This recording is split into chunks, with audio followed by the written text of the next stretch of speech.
What happens after a system is compromised? Compromise is not the end of a security incident, it is the beginning of a different problem. In this video, we are going to look at what actually happens after a system is compromised, and why the hardest part of security often starts after attackers are already inside. A common misconception is that compromise is a clear moment. An alarm triggers, access is blocked, the problem is contained. In reality, compromise is rarely that clean.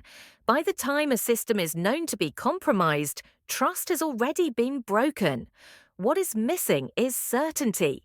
After compromise, the primary loss is not access, it is confidence.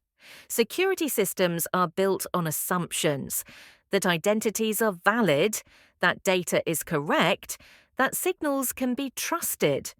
Compromise invalidates these assumptions. From that point on, the system continues to operate, but its outputs become unreliable. One of the first consequences is scope uncertainty. It is often unclear how much access attackers had, which accounts were used, which systems were touched, which data was viewed or modified. Systems are rarely designed to answer these questions precisely.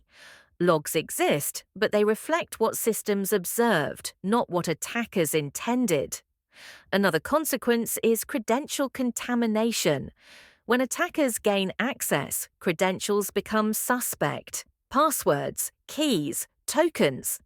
Even if access is revoked, it is difficult to know which secrets were exposed and which remain safe.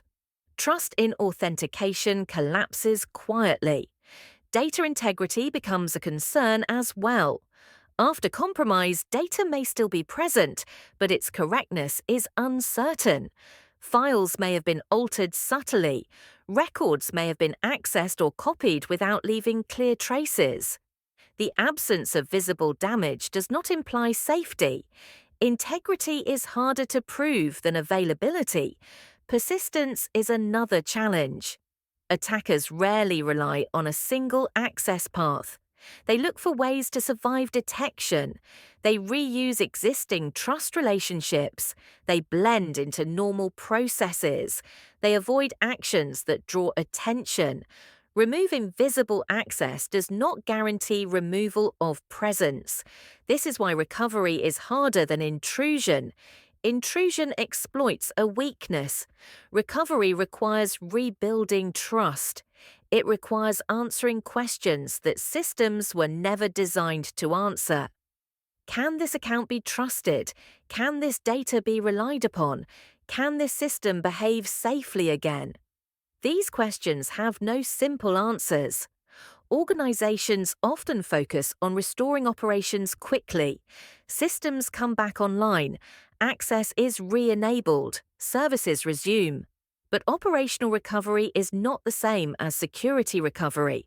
A system can function while remaining untrusted.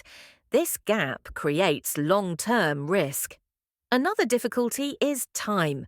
Attackers may have been present for weeks or months. Their actions may overlap with legitimate activity. Separating malicious behaviour from normal behaviour becomes difficult. The longer the compromise lasted, the harder certainty becomes. Compromise also changes incentives. After trust is broken, defenders operate under uncertainty. Attackers, by contrast, already know what they did. This asymmetry favours the attacker even after discovery. Security becomes a process of reducing unknowns, not eliminating threats. The most important lesson of compromise is this: security is not about keeping attackers out forever. It is about understanding what happens when trust fails. Systems that assume compromise is impossible are fragile. Systems that accept uncertainty and plan for trust restoration are more resilient. After compromise, security is no longer about prevention. It is about confidence. Confidence in identities, confidence in data, confidence in system behavior. Restoring that confidence is slow, expensive, and often incomplete. Understanding this changes how security should be approached, not as a collection of controls, but as a system that must survive broken trust.